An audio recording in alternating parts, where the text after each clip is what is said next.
finally got round to bringing you guys the Chivas Regal 12, an iconic blended Scotch whisky, and it's really about time too.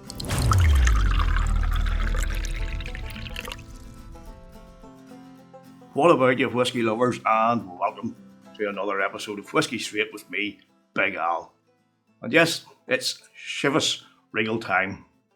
Now this is a blended Scotch whisky from the Highland region. It's bottled at 40% ABV and it'll cost you around the 28 quid mark. But the beauty of it is, it's quite often an offer, and being the miserable bugger I am, I picked it up on offer at 22 quid. So, before I get into the review, as such, just a wee bit of personal news. Once again, fate has put on its size 12 boots and, well, dealt me a blow straight to the cojones, good and powerful. Why's that, you say? Well, I've got the if you know what I mean. Yes, which is not really that good for somebody with all my, well, underlying health conditions and banjaxed immune system. But I'm just feeling a wee bit rougher than usual, and try not to talk too quick, I'll get out of breath. But thankfully, I'm being offered some of the new treatment, and some of the little things that my body doesn't have will be infused into me in a few days' time, and hopefully that will see me through it. But anyway, thought I'd bring you this review just in case all my senses start to go a wee bit over the next few days. Anyway, back to the whisky. Now, the Strathisla distillery, which is the oldest working Highlands distillery in Scotland. Well, obviously in Scotland. Highlands, oh boy. It's the spiritual home of Chivas Regal, and it dates back to 1786. Now, as a lot of you guys will probably know, Chivas has been around a long time, dating back to 1801 in King Street in Aberdeen, and started out as a grocery store dealing in fine luxury products, and then it was about half a century later when they actually got into producing whisky. But this Chivas Regal 12 didn't appear, hello Lily, didn't appear until after the end of Prohibition in America, and it was at the time branded as the most luxurious whisky in the world.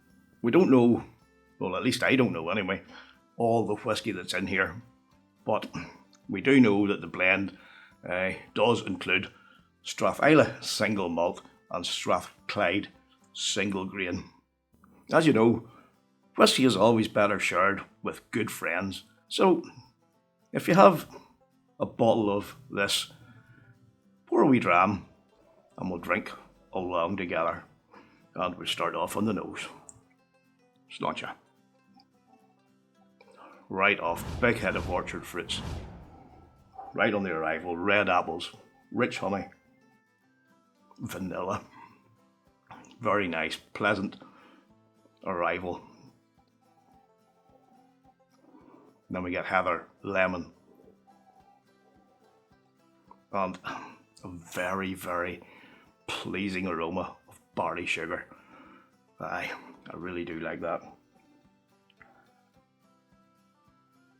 And then some pine wood comes into play. So we'll go to the palate now and take it from there. Cheers. Ooh. Now, this, as on the nose, is immediately very, very pleasing.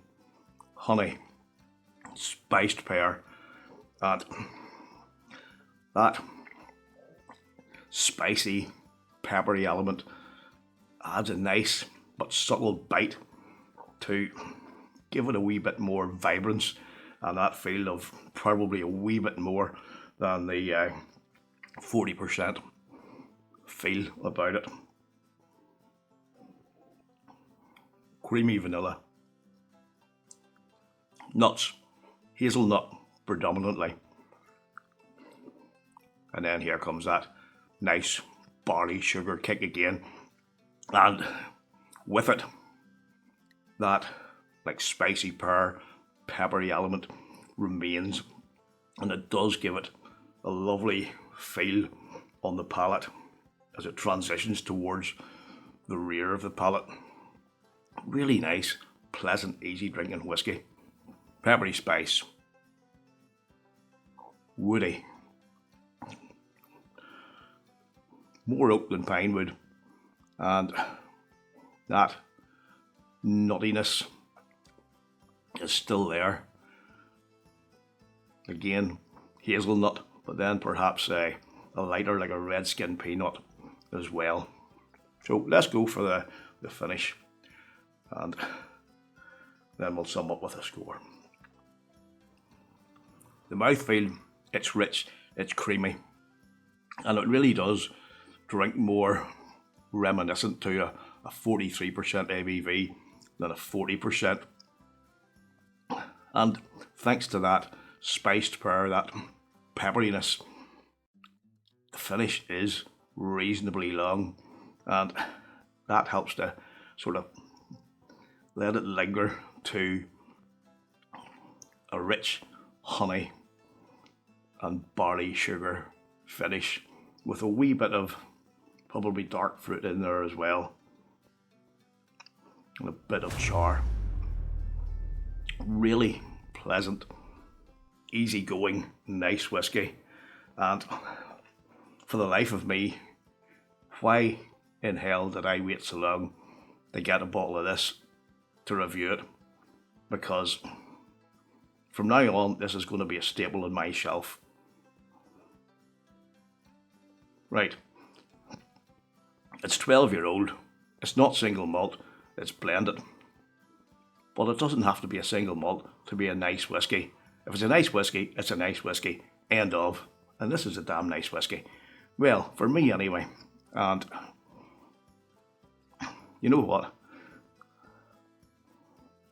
I'm really glad I've got this, and there will be more. So, in terms of the score, I'm going to give this an 86 and look forward to getting another bottle and putting it on my shelf and introducing more people to it. Obviously, of course, when I'm out of isolation.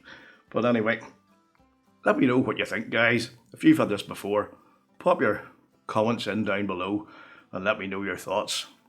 And thank you all once again for your ongoing support. And if you'd like to support the channel in other ways, all the relevant links are in down below. And a massive thank you to all those guys who support me through those links. I really do appreciate it.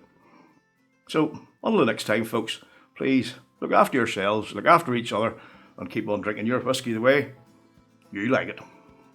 Sláinte.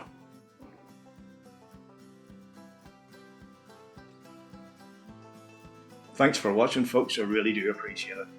Please check out these other reviews, and if you'd like to support the channel, the best way is by subscribing, liking and commenting. And don't forget to ring that bell for all video notifications so you don't miss out on any future content. Cheers.